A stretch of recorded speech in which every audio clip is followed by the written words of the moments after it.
Vamos a orar ahora un momentito al Señor y pedir que en esta tarde la palabra que voy a compartir con ustedes, que llevo varios días dándole vueltas y tengo la sensación de que todavía no he logrado decir y compartir todo lo que Dios ha puesto en mi corazón. A veces dicen, un secreto profesional, que el día más triste o más bonito para un pastor no es el domingo, sino el lunes. Porque el lunes es cuando piensas en la gente que faltó, la gente que tal vez no vino al culto, cómo salió el mensaje, si dijiste todo lo que tenías que decir o se te olvidaron muchas cosas. Gracias al Señor, para mí los días lunes son días de bendición y días de victoria, ¿verdad? Como cualquier otro. Pero a veces he tenido la sensación cuando llego a casa, sobre todo el domingo, ya el lunes ya me olvido, ya pienso ya en otras cosas, ¿no? Que no dije todo lo que tenía que decir, ni fui capaz de compartir todo lo que yo a nivel personal, en mi estudio de la palabra cada día, saqué de esta porción o de cualquier otra, ¿no?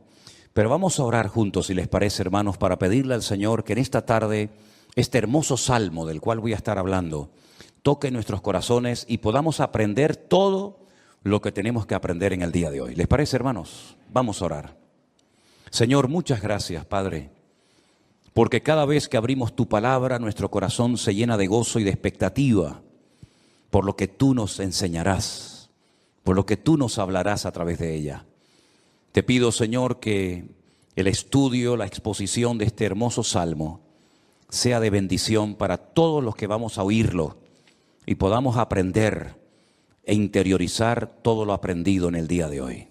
Ayúdanos, Señor, a estar atentos, tanto a la hora de compartir como a la hora de recibir, que tu nombre sea glorificado y que en esta tarde salgamos de aquí renovados y fortalecidos en la fe, en el nombre de Jesús. Amén y amén. Me gustaría primeramente ponerles en la pantalla, en las pantallas de la iglesia, un gráfico donde hemos hecho un pequeño resumen de los 150 salmos que tenemos hoy por hoy en nuestras Biblias. Realmente el libro de los salmos no es un libro, son 5 libros. Y esos 5 libros se llaman en su idioma original Teilín. Y yo ya he dicho muchas veces que todo lo que termina en in es masculino plural.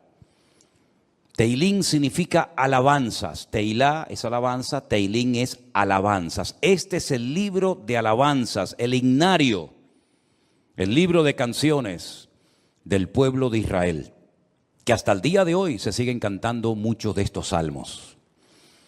Por eso es muy hermoso leerlos a menudo y memorizarlos y enseñarlos a nuestros hijos, enseñarlos a los que nos rodean, porque traen mucha bendición a nuestra vida. Hay salmos para todos los gustos.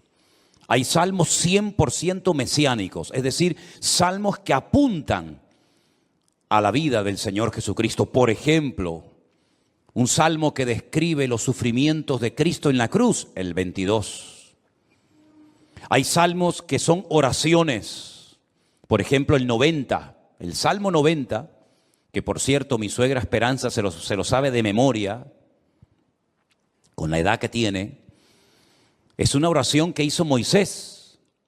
Y esa oración de Moisés la tenemos en la Biblia, ¿verdad? Señor, tú has sido nuestro refugio de generación en generación, antes que los montes nacieran y fueran formados la tierra, ¿verdad?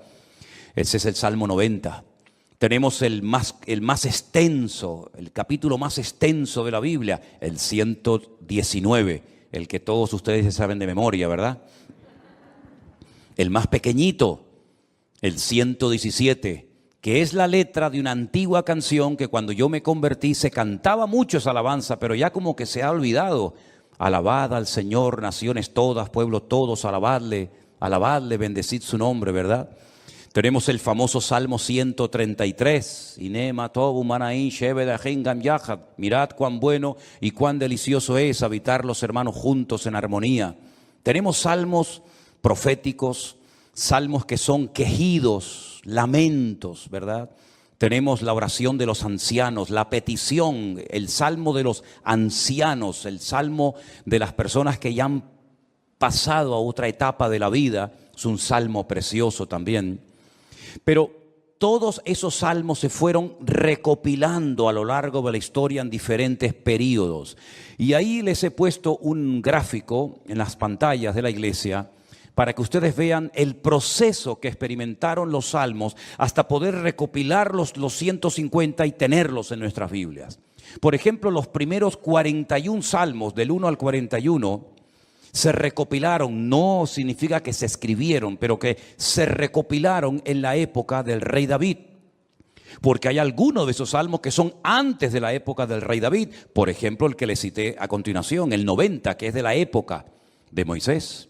Pero esos 41 primeros salmos se recopilaron, se reunieron y posteriormente se añadieron al libro de los salmos en la época del rey David. Otros salmos, por ejemplo, del 42 al 72 y del 73 al 89, se recopilaron en los tiempos de esos dos grandes reyes de Judá, los reyes del sur. Estos dos reyes fueron extraordinarios, Ezequías y Josías.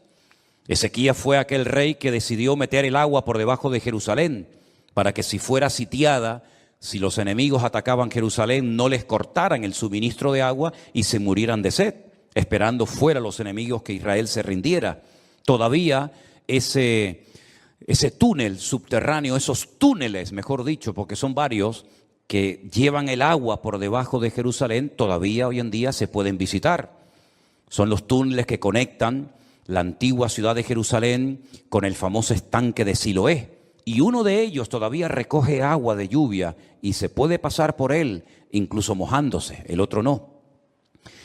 Y el rey Josías fue un rey muy utilizado, un hombre, un instrumento tremendo en las manos del Señor. Fue aquel rey que, cuando le dijeron hemos descubierto el libro de la Torá, el libro de la ley en el templo que estaba abandonado, hace una serie de reformas extraordinarias que hacía muchísimo tiempo que Israel las necesitaba. Luego tenemos, por ejemplo, del Salmo 90 al Salmo 106 y también del 107 al último, al 150, tenemos esos salmos que se recopilaron en el tiempo de Esdras, el sacerdote, y de Nehemías, aquel copero, ¿se acuerdan? Que vivían en el palacio del rey y que es el instrumento que Dios utiliza para la restauración física, la restauración de los muros y también del templo de Jerusalén. Y Esdras fue el instrumento para la restauración espiritual del pueblo. Porque una cosa es que tú seas restaurado en tu economía, en lo natural, sea economía, sea salud, sea familia, que está bien, Dios también está interesado en restaurar esas áreas de tu vida. Y otra cosa muy distinta es la restauración espiritual de una vida. Tú puedes ser restaurado, digamos, en tu economía, pero no significa de que hayas sido restaurado en lo espiritual. Y si quieren ver un ejemplo claro de lo que estoy diciendo, vayan, por ejemplo, al famoso libro de Ezequiel, en el capítulo 37, cuando el Señor le dice a Ezequiel, ven que te voy a enseñar algo, y lo lleva al cementerio más antiguo del mundo, que está al este de Jerusalén, en el Monte de los Olivos, cementerio que tiene más de 3.000 años, que se puede visitar hoy en día, que se conoce, bueno, el nombre que le dan los judíos hoy en día es el Bet Hayim, que es la casa de los vivos, pero realmente era el valle de los huesos secos, porque es un valle lleno de huesos, un valle lleno de muertos. Y el Señor, estando él en Babilonia, le muestra ese valle, ese cementerio, y le dicen, ¿tú crees que estos huesos vivirán? ¿Tú crees que volverán a la vida estos huesos secos en gran manera, que en algunos casos hay años y años que están ahí enterrados? Y el profeta Ezequiel le dice al Señor, yo no sé, Señor, lo que va a pasar con estos huesos, con estos muertos.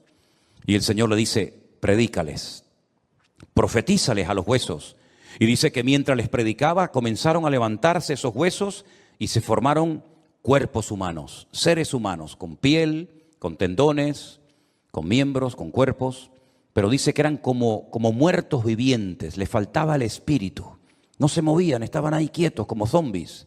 Y el Señor les dice, les falta el espíritu, profetiza, habla para que el espíritu entre en ellos. Y al final del capítulo 37, el Señor le explica al profeta Ezequiel lo que significa esa visión y le dice, esta es la casa de Israel.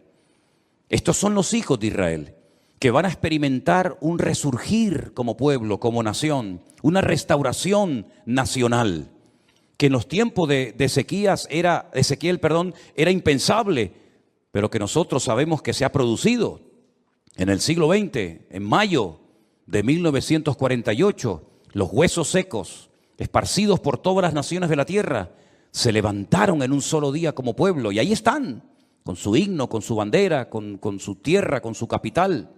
Pero la restauración espiritual aún no se ha producido.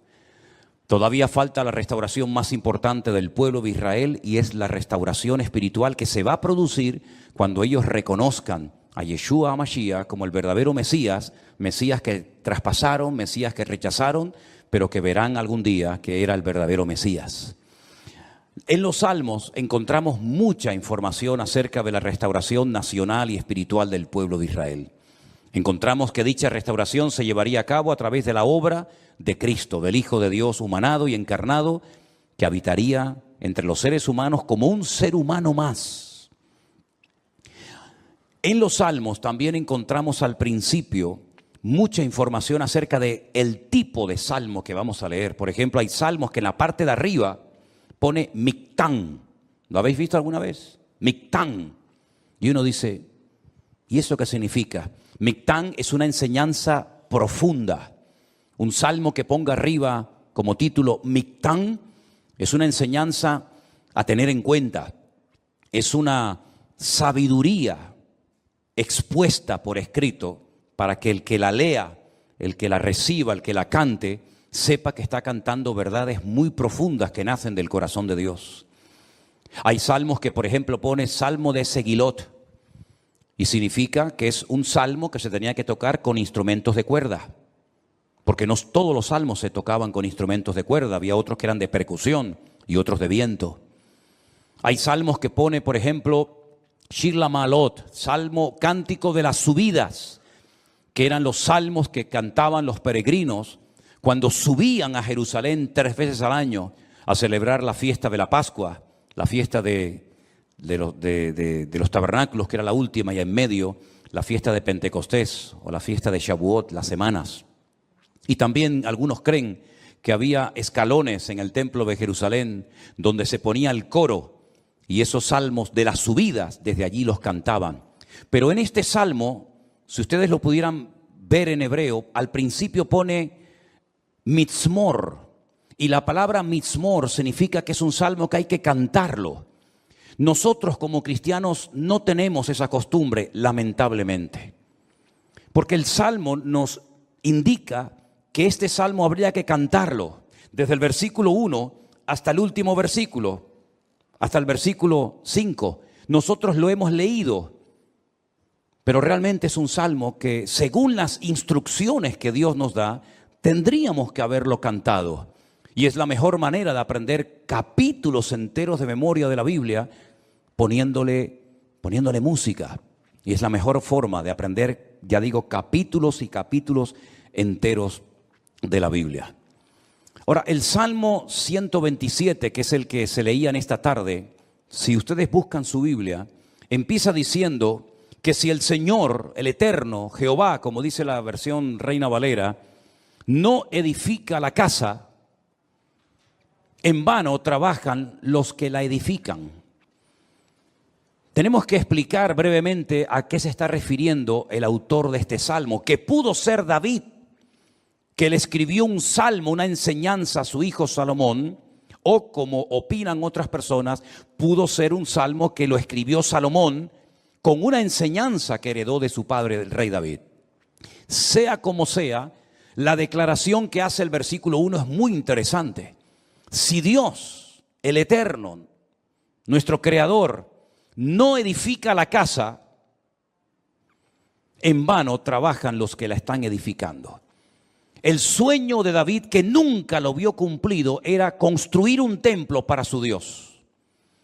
Dios nunca le dijo a David que lo hiciera, pero nació en el corazón de David el anhelo, el deseo de tener una casa, un templo, sobre todo para que el arca de la alianza, que tenemos ahí en la entrada de la iglesia como una réplica, para que ustedes pudieran ver el tamaño original que tenía el Arca de la Alianza en aquellos tiempos, en vez de estar debajo de una lona, debajo de una tienda de campaña, pudiera estar en un templo bonito, grande, bien decorado, espacioso, etcétera, etcétera. Ese era el sueño de David, pero nunca lo vio cumplido, porque el profeta Natán le dijo que él no tenía el aval, el respaldo de Dios, el permiso del Señor para construir dicho templo.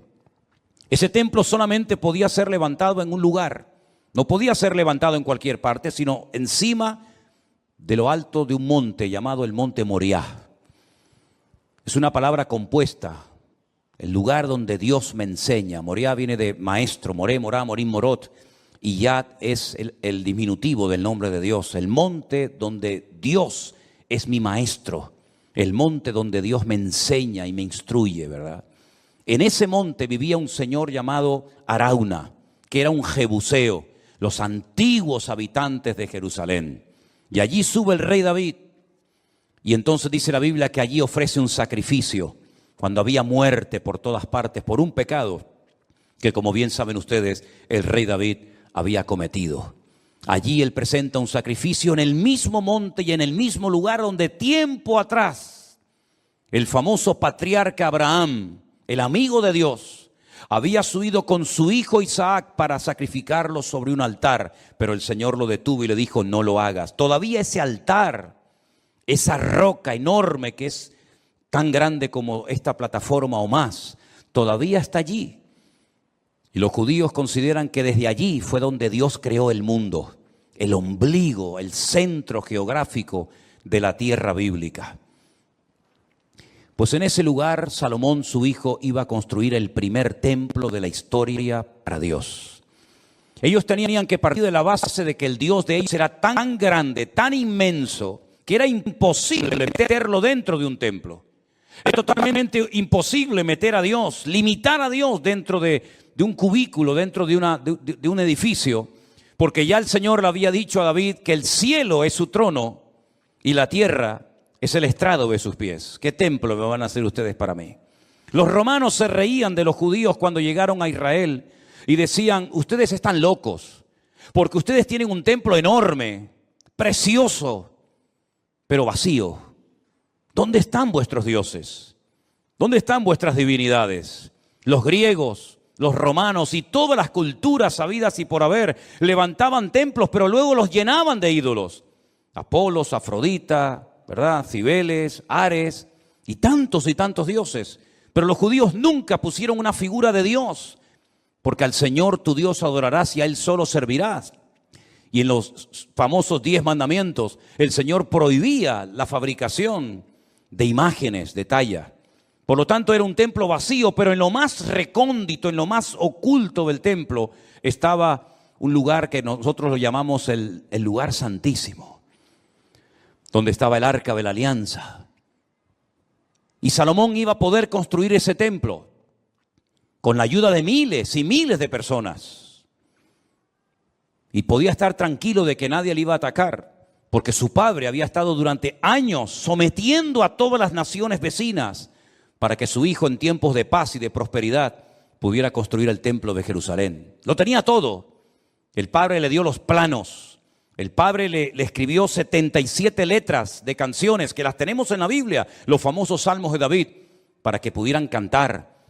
Inventó instrumentos musicales, le dio oro, piedras preciosas, madera, plata, bronce, lo tenía absolutamente todo. Y además Salomón hizo un pacto con el faraón, que eran expertos en aquella época en la fabricación de megaestructuras, porque los judíos nunca habían hecho un edificio tan grande, y mucho menos para Dios. Cómo levantar aquellas piedras, subirlas a aquel monte, colocarlas una encima de la otra. Aquellas columnas, más de 70 columnas exactamente, de una pieza. Cómo iban a levantarlas, ponerlas a nivel para que aquella casa no se cayera. El templo no tenía arcos, como lo inventaron los romanos. Por eso los arcos le han permitido a las fabricaciones y a la arquitectura romana permanecer hasta el día de hoy. Pero eran columnas y era muy difícil poner aquello en pie. Hay, por ejemplo, en la ciudad de Jerusalén, en un lugar donde yo he llevado a algunos hermanos alguna vez, una columna entera que es como de aquí al fondo de la pared, que se quebró y allí la dejaron, y han pasado 2000 años y todavía aquella columna sigue allí. Él hizo un pacto con el faraón, se casó con su hija, hizo un pacto de no agresión. De hecho, su hija se murió en Jerusalén y hay en el torrente de Cedrón hay una pirámide pequeñita, recordando que allí está enterrada una mujer de origen egipcio, porque ella murió en Jerusalén. Y el faraón le ayudó a construir aquel hermoso templo. Pero Salomón sabía perfectamente que él podía tener el oro, la plata, los albañiles, los carpinteros, los canteros, absolutamente todo. Incluso había naciones que todos los años le traían, curiosamente, 666 talentos de oro. Multiplique 666 por 45, era una barbaridad de kilos de oro para ayudarle. Venían personas de todos los continentes de la tierra, unos le traían marfil, otros le traían diamantes, otros le traían de todo. Pero él sabía que aunque lo tenía humanamente hablando todo, sin el respaldo, sin la ayuda del Señor, aquel templo nunca se iba a poder levantar. Y aquí hay una primera lección que tenemos que interiorizar nosotros como cristianos en el día de hoy. Nosotros nos podemos esforzar mucho y de hecho el esfuerzo forma parte de la vida cristiana. Esfuérzate y sé valiente, le decía el Señor a Josué, ¿verdad? Josué capítulo 1. Esfuérzate y pelea, le decía el apóstol Pablo a Timoteo. Pero por mucho que nos esforcemos, por mucho que trabajemos, por mucho que madruguemos o por mucho que trasnochemos, sin el respaldo, sin el favor de Dios, todo lo que hagamos nos sirve absolutamente para nada. ¿Cuántos dicen amén? Algunos creen que por trabajar más van a ganar más y se equivocan, porque la Biblia no enseña que para ganar más hay que trabajar más. Si usted quiere ganar más, no haga eso, porque lo está haciendo al revés. Si usted quiere ganar más, yo después le digo lo que tiene que hacer, pero no trabajes más para ganar más, porque vas a ganar menos y te vas a terminar agotando. Porque la Biblia dice en el Salmo que hemos leído que si el Señor no edifica la casa, en vano, y esa palabra en vano, esa expresión en hebreo, en vano, significa para que no llegues al agotamiento físico y mental. ¿Qué les parece? Para que no llegues a un momento que digas, ya no aguanto más, estoy reventado, estoy cansado. Llego el fin de semana, quiero descansar y el lunes voy igual de cansado, peor. Y vas acumulando cansancio y durante la noche no duermes. Cuando dice el Salmo 27 que una de las bendiciones de Dios es poder dormir tranquilamente por la noche. Dice que a sus amados el Señor les dará el sueño. Y hay muchas personas que darían cualquier cosa con tal de poder dormir en paz, como nosotros, los hijos de Dios, que hemos aprendido a depender y a descansar en el Señor, podemos dormir en paz. ¿Cuántos dicen amén? No sé por qué nos han hecho últimamente a Elena y a mí una pregunta, me la hacen de vez en cuando, por internet, por WhatsApp, por correos, incluso hasta en persona. ¿Ustedes están durmiendo bien? Y preguntamos, ¿y por qué nos hacen esa pregunta? Si no, pues con todo lo que tienen, todo el jaleo de atender gente y atender gente de aquí y llamar, ¿ustedes duermen bien? Y la respuesta de Elena siempre es la misma, dormimos perfectamente. Porque nosotros hemos aprendido a descansar y a depender únicamente del Señor. No entramos en estrés, ni en nervios, ni en agobio. No perdemos la paz absolutamente por nada. ¿Por qué? Porque la obra no depende de nosotros. La obra depende del dueño, de la cabeza. Y el dueño y la cabeza es nuestro Señor Jesucristo. Me da mucha pena, mucha lástima cuando veo a cristianos agobiados, cargados, estresados, con la tensión disparada. Perdonen si alguien se siente aludido. Yo es que no le he tomado la atención nunca a ninguno de ustedes. Por eso hablo desde la libertad, porque claro, va a decir, ¿este hombre cómo sabe que tengo yo la tensión alta? No, yo no sé nada, pero el Señor lo sabe todo. Pastillas para poder dormir, claro, después pastillas para despertarte. Agobiado, estresado, que no llego a fin de mes, que no pago el colegio de los niños, que los libros, que esto, que lo otro. Y yo he cumplido recientemente 60 años. No me da ninguna vergüenza decirlo, al contrario, estamos orgullosísimos de los 60 años que tenemos. Y de esos 60 años, que parecen mucho, pero a la hora de la verdad no son tantos, de esos 60 años, 40 los he dedicado a servir única y exclusivamente al Señor. Es decir, no me he dedicado en otra cosa los últimos 40 años de mi vida más que a servir al Señor. Con iglesias pequeñas, con iglesias grandes, con escasez, con abundancia, con mucha gente, con poca gente o con ninguna gente. Y en estos últimos 40 años, si algo hemos aprendido, sobre todo en este último año, es que Dios es galardonador de los que le buscan. Y cuando más difícil estaba todo, y cuando humanamente hablando era imposible que esto siguiera adelante, el Señor sin manos nos dio una cachetada de amor, mostrándonos y enseñándonos que Él es el que edifica su casa y su obra, y no nosotros. A mí me llama mucho la atención que este verbo, edificar, es exactamente el mismo que emplea el Señor Jesucristo cuando hace referencia a lo que Él iba a hacer. Edificaré mi iglesia. Su padre en Génesis capítulo 1 nunca empleó el verbo baná o boné, que es construir, sino el verbo bará, que se parece, pero no tiene nada que ver una cosa con otra. Bará es un verbo que solamente aparece en la obra creadora de Dios. Cuando dice la Biblia que en el principio creó, ese verbo creó es bará y significa crear de la nada. Este púlpito está hecho de un material llamado metacrilato. Lo mandamos a hacer hace 20 años. El que lo hizo, porque este no se ha perdido ningún culto desde que estamos aquí, Este ha estado todos los cultos, todas las reuniones de jóvenes, todos los cultos de jueves, todos los cultos de domingo. Este que está aquí, o esto que está aquí, ha estado siempre aquí. Pero el que lo hizo, no lo creó, lo hizo utilizando una materia prima, metacrilato. Y el púlpito que tenemos en la iglesia del Puerto de la Cruz es de madera. Y alguien lo hizo, no lo creó, utilizando la materia prima de la madera. Pero el verbo bará en Génesis capítulo 1 es crear de la nada. ¿Y cómo Dios creó sin utilizar materia prima? Sin utilizar tierra, sin utilizar piedra, sin utilizar madera, con el poder de su palabra. Dijo Dios, sea la luz, y fue la luz. Y dijo Dios, y todo lo que Dios decía se materializaba por el poder de su palabra. Pero curiosamente el Hijo, cuando viene a este mundo hace 2000 años, Él no dijo, crearé mi iglesia de la nada. No dijo eso, sino dijo, edificaré. Y si juntamos, y tenéis memoria para recordar esto, el Salmo 127 dice Salomón, si Dios no edifica esta casa, en vano estamos trabajando nosotros aquí. Estamos perdiendo el tiempo, nos estamos desgastando, vamos a llegar a la extenuación, al agotamiento, si Dios no respalda esta obra.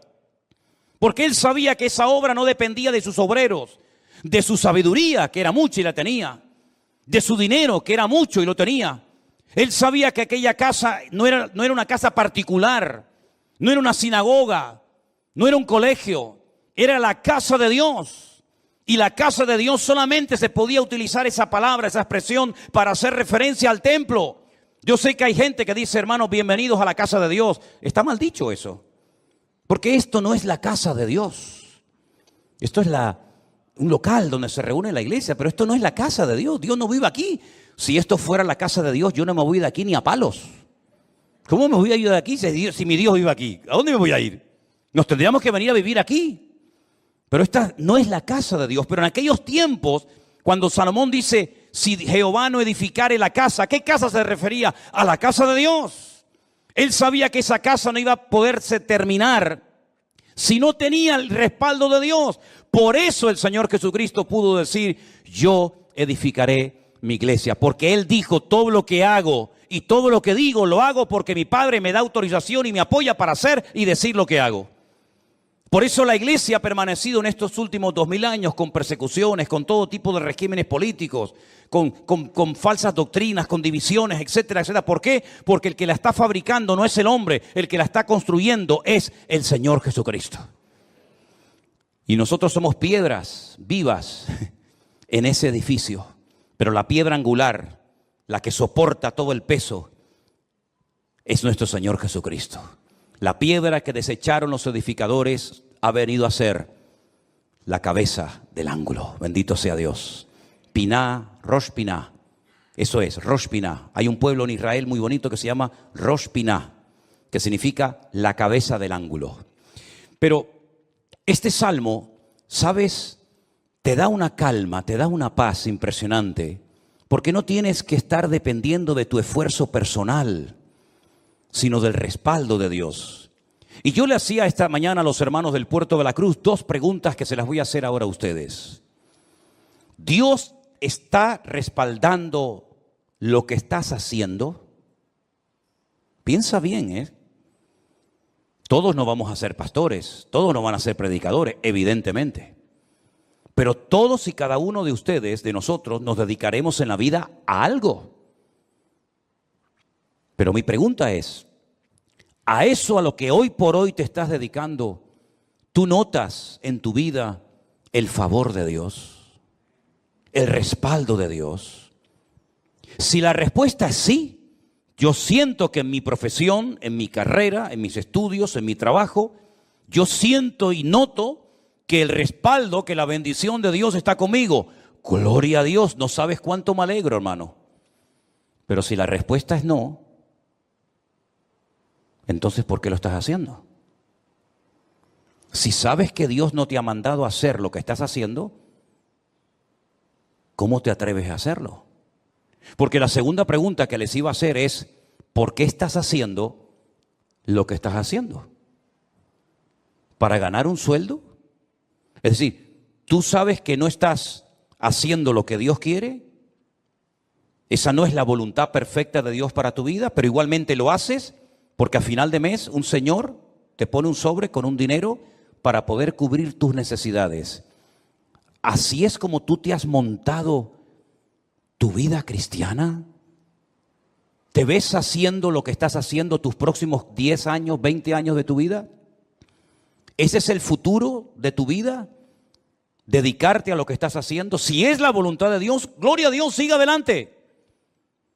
Pero como la vida es tan corta y cuando te des cuenta pasó, ¿cómo hay creyentes que se han dedicado toda la vida a hacer lo que saben que no era la voluntad de Dios perfecta para ellos, pero al fin y al cabo lo hacían para al final de mes recibir un sobrecito con un hueso que te daba un señor que le sobraba de todo, que a veces no te pagaba lo que tú merecías por haber trabajado tanto, pero dependías de él hasta para poder poner un poco de gasolina a tu coche o hacer una compra en un supermercado?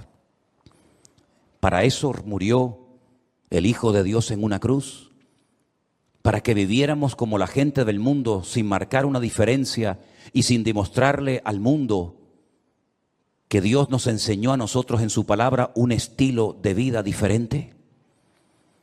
Yo te voy a confesar algo que probablemente es la primera vez en mi vida que voy a decir en público.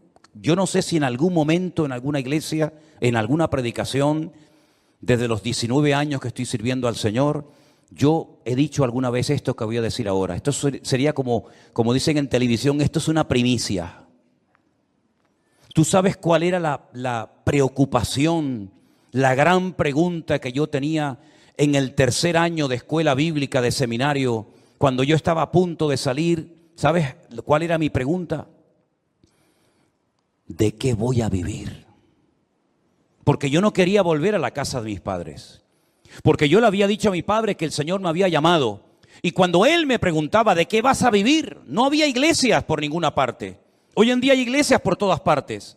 Pero en aquellos años, hace 40 años, no había iglesias prácticamente por ninguna parte. Eran contadas con los dedos de una mano las iglesias que, por ejemplo, había en Tenerife. Muchas de las iglesias que ustedes conocen o han visitado, o a lo mejor han estado, no existían. Las iglesias eran de 10, 15 personas, había muy poca gente, un culto de jóvenes con 5, 6 jóvenes, era un avivamiento. No había prácticamente nada y la pregunta que yo tenía en aquellos años era, ¿de qué voy a vivir? Porque no quiero volver otra vez a vivir en la casa de mis padres, porque sería entonces darle la razón al viejo de que me equivoqué y al fin y al cabo tengo que volver a vivir con ellos hasta para poder comprarme un par de zapatos. Pero casi la última semana de estudiar en aquella escuela bíblica en Las Palmas, en un piso allí cerca de las playas de las canteras, llegó un misionero, como eso ya les he contado en otras ocasiones, y me pidió que viniera aquí a Tenerife a echarle una mano en la obra. Y desde ese día, el 31 de mayo me gradué, mayo tiene, enero, febrero, marzo, abril, mayo. Desde el 1 de junio de 1981, ¿qué día soy? ¿Cuál? 31 de octubre, fíjate. Desde el 1 de junio de 1981 hasta el 31 de octubre del 2021, yo no he hecho otra cosa en mi vida más que servir al Señor. Me pude casar, pudimos viajar, hemos fundado iglesias en algunos lugares y estamos disfrutando de la obra del Señor como nunca jamás en la vida habíamos soñado. Sabemos lo que es estar sentado en una cama con una libreta, con una calculadora, sacando los gastos del mes y diciendo, no llegamos, no llegamos, no llegamos. Pero también sabemos lo que es, el Señor es mi pastor y nada me faltará. Hemos aprendido a vivir en escasez como no te imaginas.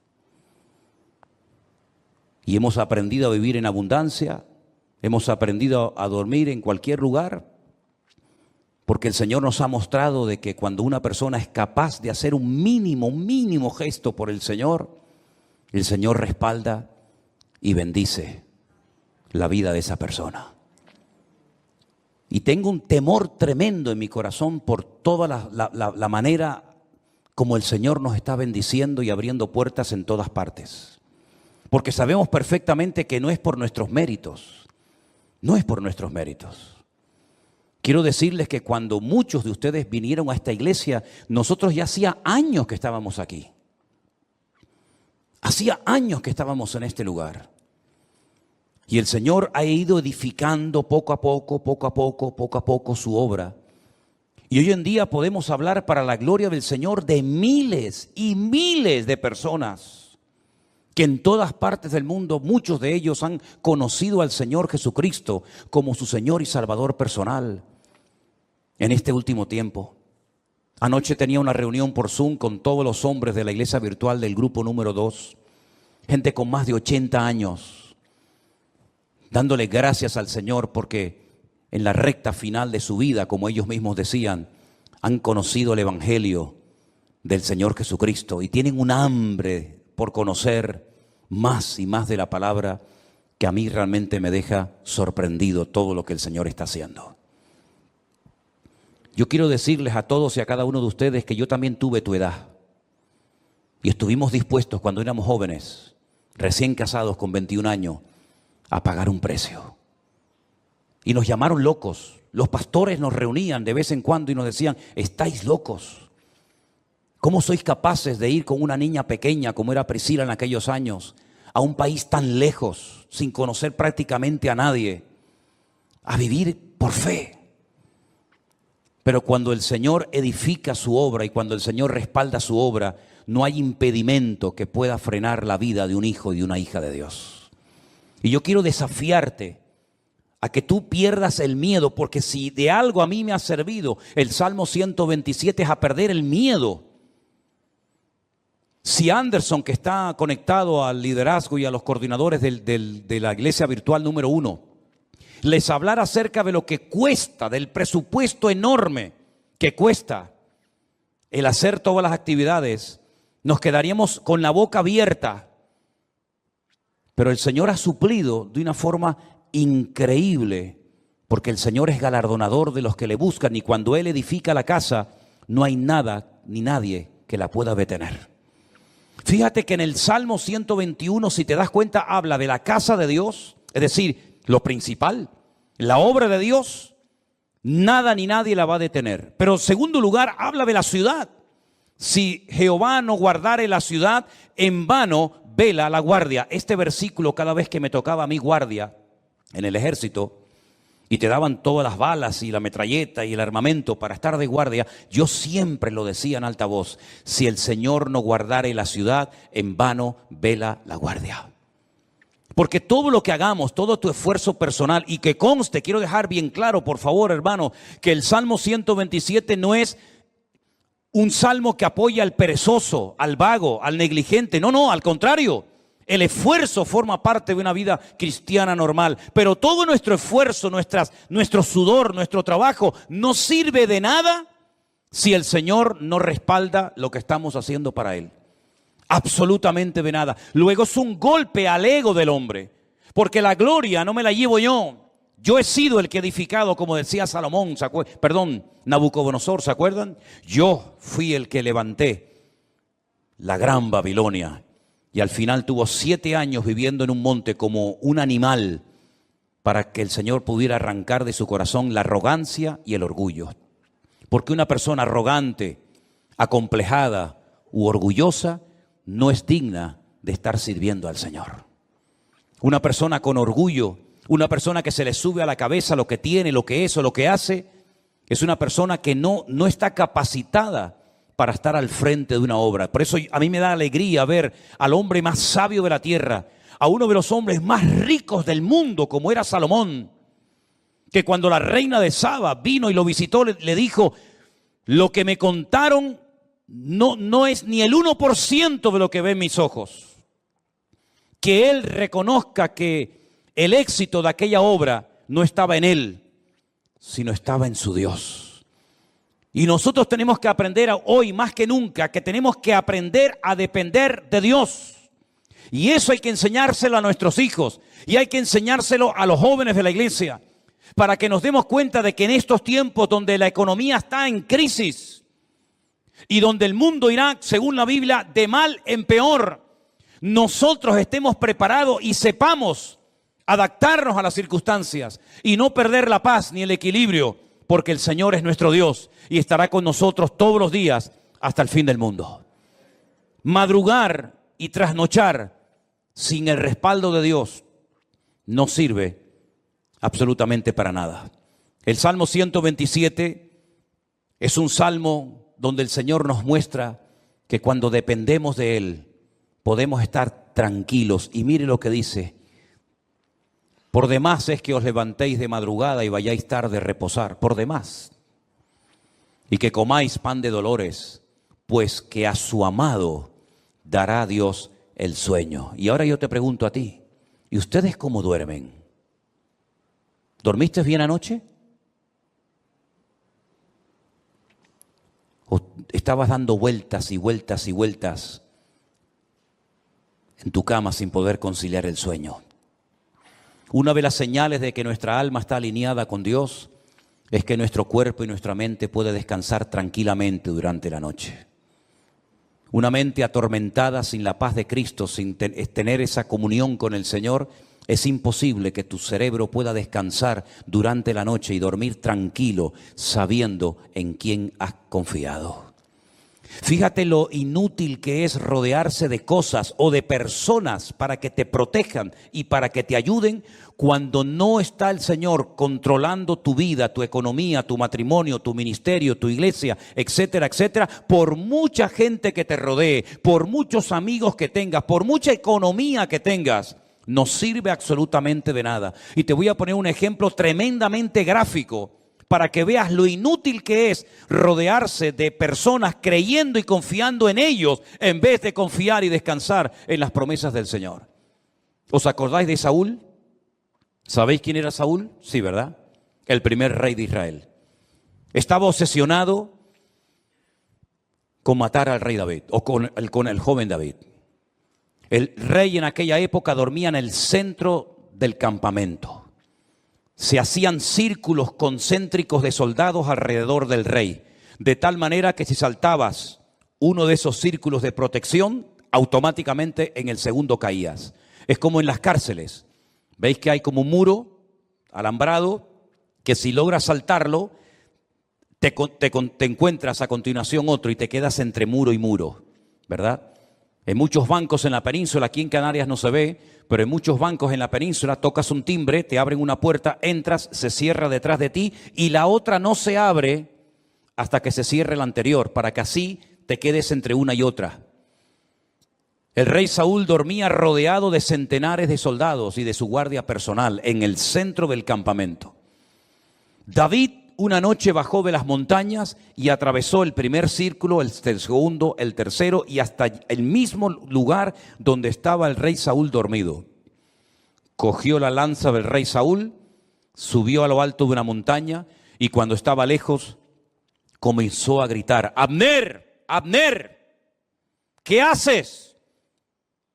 ¿Qué forma de proteger al rey es esa? Mira lo que tengo en la mano. He llegado hasta la misma presencia del rey Saúl, al que supuestamente tú tienes que estar cuidando. Te has quedado dormido. No has cumplido con tu deber. Y ahí hay un ejemplo gráfico de cómo un rey rodeado de cientos de soldados que se quedan dormidos. Ahora puedes entender lo que dice el Salmo 127. Si el Señor no vela y cuida y protege a la ciudad, en vano vela la guardia. Todos se van a quedar dormidos espiritualmente hablando en estos últimos tiempos. Los políticos se van a quedar dormidos y no van a saber discernir el mundo espiritual. Los bancos se van a quedar dormidos y van a ser esclavos del próximo sistema mundial de economía. Los religiosos se han quedado dormidos hace siglos y son incapaces de discernir los tiempos y las ocasiones. Y la iglesia no puede entrar en ese juego. Por eso dice el apóstol Pablo: es tiempo de despertarnos del sueño. Despiértate tú que duermes y te alumbrará Cristo. Hay un sueño, ¿verdad?, profundo que experimentó Adán. Pero fue un sueño que Dios produjo para que no le estorbara en la obra que el Señor estaba haciendo. Pero hay otro sueño de tipo espiritual que te adormece el alma, que atonta tu espíritu, que ciega tu entendimiento y que cauteriza tu conciencia y que te impide reconocer que a veces lo que estás haciendo no es la voluntad de Dios. Es un juguete, un entretenimiento del sistema faraónico del mundo que te da todo a cambio de nada. Y al final de tu vida no has hecho nada y te has creído que Dios estaba respaldando tu obra, tu ministerio, tu imperio, tu reino, pero has tirado por la borda tu vida y te has bajado a lo profundo del barco mientras había una tormenta arriba. Tú te has quedado dormido y en vez de actuar marcando una diferencia, dejaste que el mundo te marcara y te manipulara a ti. Por eso, mis queridos hermanos, el Salmo 127 es de sacudir nuestras conciencias y despertarnos ante la realidad. ¿Qué estoy haciendo con mi vida? ¿Qué estoy haciendo con mis recursos? ¿Qué estoy haciendo con mi tiempo? ¿Qué estoy haciendo con mi juventud? ¿Qué estoy haciendo con los dones y talentos que Dios me dio? ¿Qué estoy haciendo en definitiva? Porque si lo que estoy haciendo no tiene el respaldo de Dios, ¿para qué lo sigues haciendo? ¿Es que acaso el Señor no dice en su palabra: el justo por la fe vivirá? ¿O es que eso solamente eran unas palabras bonitas que Martín Lutero en esta época del año, hace muchos siglos atrás, sacudió su conciencia, le hizo reconocer y recapacitar que el sistema religioso en el que estaba envuelto estaba envenenado y corrompido? Son unas palabras bonitas de un profeta del Antiguo Testamento que sí, quedaron muy bien, pero que hoy en día no tienen ningún efecto. Eso funciona, es realmente así, eso es real. ¿Funcionan las promesas de Dios? Te pregunto, hermano. ¿Funcionan sí o no las promesas de Dios en tu vida? ¿Te fías de Dios? ¿Crees que Él te puede sanar, que te puede prosperar, que te puede bendecir? Pues te voy a dar algunas pinceladas para que empieces a entrar en una dimensión diferente en cuanto a tu relación con Dios. Primero, hay ciertas y determinadas cosas que hay que pelearlas y lucharlas en el campo de batalla. Goliat no se iba a ir por el hecho de que estaba frente a él el ejército de Israel. Al contrario, el ejército de Israel le atraía, porque la luz atrae a los mosquitos. Ellos no tuvieron que ir a buscar a Goliat. Goliat los encontró a ellos. Y aunque Goliat estaba en aquel lugar y se sabía que iba a ser derrotado porque allí estaba el hombre de Dios, David. Para Goliat era un atractivo estar en aquel lugar, como es un atractivo para muchos el conquistar a tus hijos, o romper tu matrimonio, o derrotar tu ministerio. ¿Por qué? Porque tú tienes luz, tú proyectas luz. Hay una gracia de Dios, hay algo de Dios en tu vida que al enemigo lo atrae. No tienes que buscarlo, él te va a encontrar. La luz atrae a los mosquitos. Si no, vete al campo y enciende una luz para que veas cómo enseguida vienen los bichos. Y si nosotros verdaderamente somos luz, vamos a atraer a ciertas y determinadas cosas. Y por eso la Biblia dice que hay que pelear. ¿Pero pelear qué? La buena batalla. Porque hay batallas que no las pelees porque vas a morir. Como Jonatán se fue a pelear una batalla que no tenía que haber ido nunca y murió. Pero Pablo dice, yo he peleado la buena batalla. ¿Estás peleando la buena o la mala batalla? Porque la buena te dará la corona de vida, la recompensa del Eterno. Pero la mala te quitará la vida, tu familia, tu esposa, tus hijos, y perderás el galardón de Dios. Hay bendiciones que vienen por pelearlas. La tierra está delante de vosotros, pero ahí están los filisteos, los amorreos, los cananeos, los jebuseos, los amonitas, los moabitas. Ir y pelear contra ellos. Y tuvieron que pelear y jugarse la vida y derramar sangre y tener heridas y cicatrices en el cuerpo para conquistar la tierra. Porque hay ciertas y determinadas bendiciones, claro, tú tienes que saber cuáles, que tienes que conseguirlas peleando la buena batalla en el nombre del Señor. Pero hay otros milagros que no vienen por pelear, sino simplemente por decir gracias por esta situación que estoy atravesando en mi vida. Cuidado, no solamente es una palabra mágica, gracias y ya viene el milagro, no. Es una actitud, es una edificación interior de tu alma producida por la obra del Espíritu Santo en ti. Y cuando tu corazón no tiene quejas ni dudas, porque puedes decir, yo sé en quién he creído. Eres capaz de llegar a un cementerio en un ambiente de derrota y de pesimismo, cuando incluso los familiares del difunto te echan en cara, si hubieras estado aquí mi hermano no estaría muerto, como diciendo tú eres el culpable, si tú hubieras estado aquí mi hermano estaría vivo. Y cuando te ponen todo tipo de impedimentos y de trabas diciendo no, deja las cosas como están, porque si movemos la piedra va a salir un olor terrible. Hace 4 días que ese hombre está ahí enterrado y esto va a ser terrible.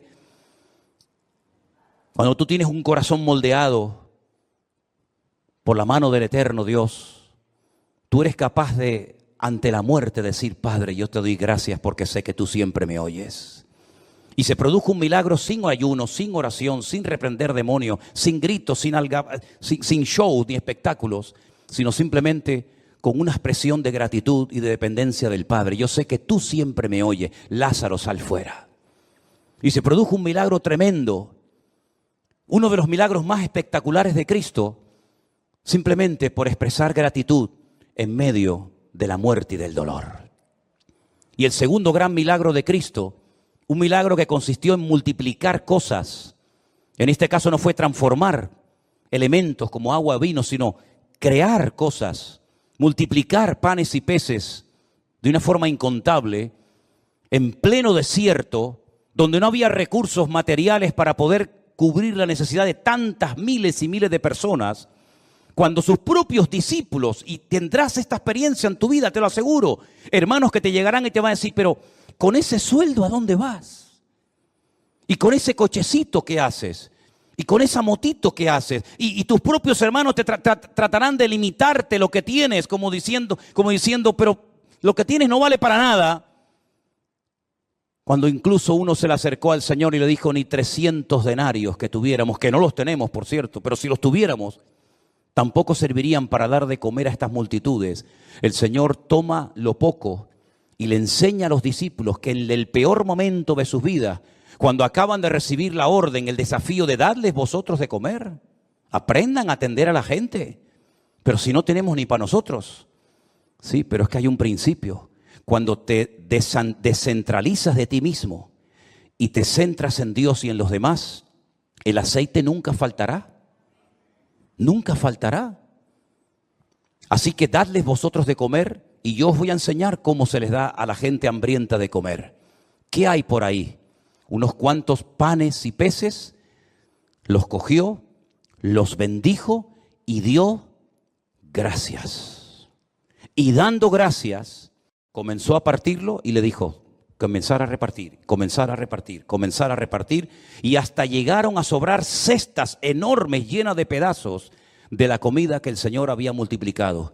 Hay milagros que vienen por pelear, hay bendiciones que vienen por pelear y jugarte la vida y hasta la extenuación si hace falta.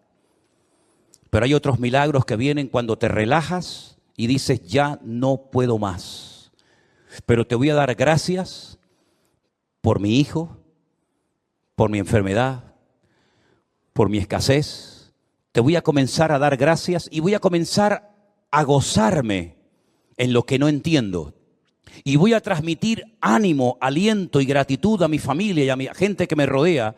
Y vas a comenzar a ver milagros impresionantes en tu vida. Yo digo una cosa. ¿Qué tienes que perder? Imagínate que te funciona. Vas a estar toda la vida agradecido al Señor por haber aprendido a salir de la miseria, por haber aprendido a gozarte en la adversidad y por haber aprendido a ver la gloria de Dios en medio de las tormentas de la vida. ¿Cuántas tormentas hemos atravesado? ¿Cuántos desiertos hemos cruzado? ¿En cuántas cuevas nos habremos metido espiritualmente hablando? Pero de todas y de cada una de ellas nos ha sacado nuestro Dios.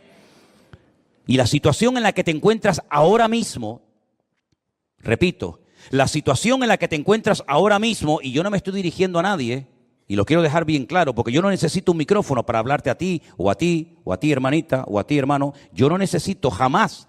Necesito de un micrófono para sentarme y decirle a usted, ven para acá. Yo le estoy predicando a toda la iglesia, pero creo que en este momento el Señor me está utilizando para decirte esto.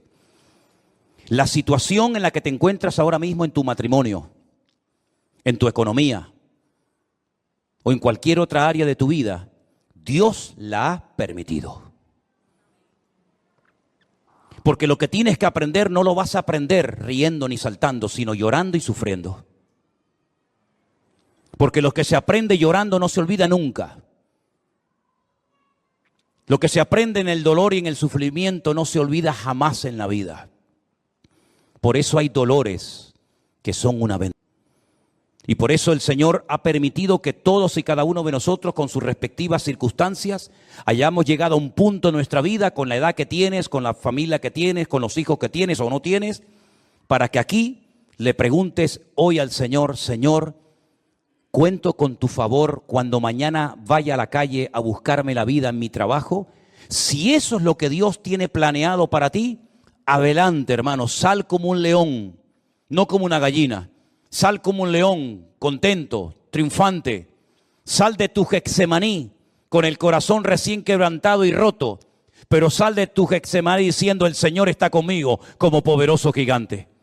Pero no se te ocurra salir de tu desierto. No se te ocurra salir de tu Getsemaní sin la bendición y el respaldo de Dios. Porque entonces habrás perdido tiempo, habrás perdido recursos. Y no habrás conseguido absolutamente nada. Déjate de lloriquear y pórtate como un hombre. Déjate de lloriqueos absurdos y ridículos y de levantar pena y compasión. Lo que tienes que meterte es en tu huerto de Getsemaní y aprender a derramar tu alma delante del Señor. Y no se te ocurra salir de ahí hasta que le hayas dicho, no se haga mi voluntad, sino la tuya. Porque hasta ahora lo que hemos querido es que se hiciera nuestra voluntad. Pero Dios el año pasado nos paró los pies a todos y nos dijo, a partir de ahora, lo que se va a hacer en mi casa y en mi iglesia es mi voluntad. Porque lo que yo quiero edificar, lo quiero edificar a mi manera, con mi estilo, con mi forma, y no con la forma y el estilo que me marcan ustedes. Vamos a dejarnos moldear, vamos a dejarnos tratar, vamos a dejarnos edificar por el Señor. Porque si el Señor nos respalda y nos apoya, seremos la gente más feliz y dichosa del mundo. Pero si el Señor en lo que hagas no te respalda, serás la persona más desdichada de esta tierra. Pregúntate a ti mismo en esta tarde, ¿por qué estoy haciendo lo que hago? ¿Por qué digo lo que digo? ¿Por qué predico lo que predico? ¿Por qué hago lo que estoy haciendo? ¿No será que a veces hemos entrado en un sistema, en una rutina, en una mecánica y no nos paramos en silencio delante del Señor a preguntarle, Señor, ¿qué quieres hacer con mi vida? Si tú te atreves a hacerle esta pregunta sinceramente al Señor, te puedes llevar muchas sorpresas agradables. Pero tienes que ser valiente, porque este mensaje no va dirigido a cobardes. Los cobardes, este mensaje les da miedo. Los cobardes se enfadan, porque el enfado es la careta del cobarde. El enfado es el disfraz que utiliza la persona que en lo más profundo de su corazón tiene una inseguridad tremenda y no aprende a depender del Señor. Pero nosotros hoy estamos a cara descubierta ante la presencia de nuestro Dios y Él quiere hacer un milagro y un cambio en tu vida, pero deja que el Señor haga lo que quiera con tu vida. ¿Cuántos dicen amén? Cierra tus ojos ahí donde estás, mi querido hermano y hermana, y recuerda estas palabras. Apréndetelas de memoria. Si el Señor no edifica mi casa, en vano es todo lo que hago. Si el Señor no cuida de mi vida, las alarmas, los seguros, el plan de jubilación, etcétera, etcétera, no sirven para nada. Porque el que trae seguridad y protección a mi casa no es lo que tengo, es lo que soy en Cristo Jesús, mi Señor.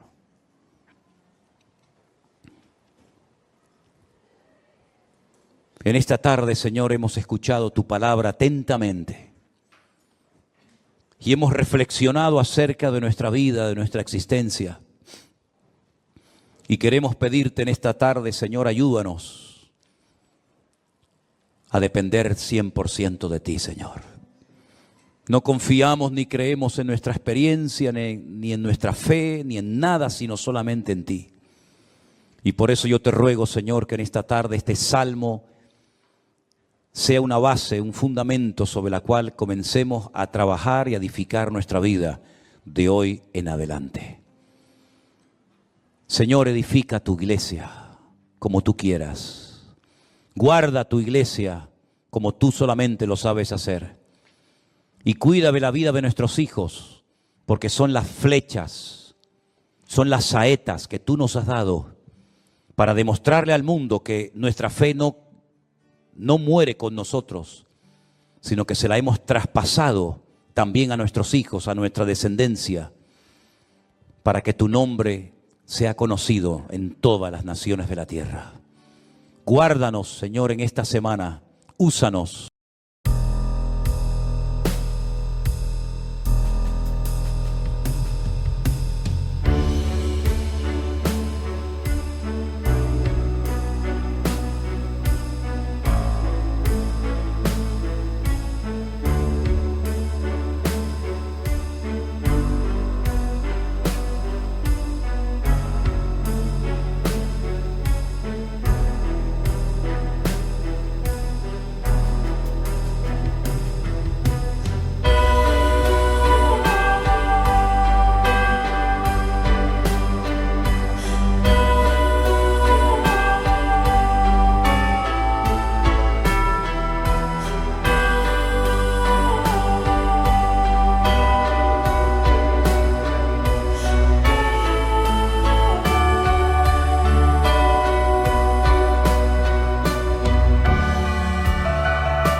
ਸਾਡੀ ਔਕਾਤ ਦੁਨੀਆ ਤੋਂ ਵੱਖਰੀ, ਦਿਲ ਵਿੱਚ ਦਮ ਤੇ ਅੱਖਾਂ ਵਿੱਚ ਸ਼ਕਤੀ। ਜਿੱਥੇ ਵੀ ਲੰਘੇ ਛੱਡ ਦੇ ਰੌਣਕ, ਪੰਗਾ ਲੈ ਕੇ ਵੇਖ ਕਰਦੇ ਸਭ ਨੂੰ ਸ਼ੌਕ। ਸਾਡੀ ਔਕਾਤ ਸਾਡੇ ਨਾਮ ਦਾ ਰਾਜ, ਚੱਲਦੇ ਜਿਹੜੇ ਵੀ ਬਣ ਜਾਵੇ ਅੰਦਾਜ਼। ਗੱਲਾਂ ਵੀ ਸਾਡੀ ਜ਼ਮੀਨ ਤੋਂ ਹਾਈ, ਸਾਡੀ ਔਕਾਤ ਕੋਈ ਨਾ ਕਰਦੇ ਟਰਾਈ। ਸ਼ਹਿਰ ਦੇ ਵਿੱਚ ਵੀ ਸਾਡੀਆਂ ਗੱਲਾਂ ਮਸ਼ਹੂਰ, ਸਾਡੀ ਚੱਲ ਚੱਲਦੀ ਜਿਵੇਂ ਹਵਾ ਦੀ ਧੂਲ। ਦਿਲ ਵੀ ਰੱਖਦੇ ਸਾਫ਼ ਤੇ ਵੱਡਾ, ਪਰ ਪੰਗਾ ਲਿਆ ਤਾਂ ਕਰਦੇ ਜੱਡਾ। ਸਾਡੀ ਔਕਾਤ ਸਾਡੇ ਨਾਮ ਦਾ ਰਾਜ, ਚੱਲਦੇ ਜਿਹੜੇ ਵੀ ਬਣ ਜਾਵੇ ਅੰਦਾਜ਼। ਗੱਲਾਂ ਵੀ ਸਾਡੀ ਜ਼ਮੀਨ ਤੋਂ ਹਾਈ, ਸਾਡੀ ਔਕਾਤ ਕੋਈ ਨਾ ਕਰਦੇ ਟਰਾਈ।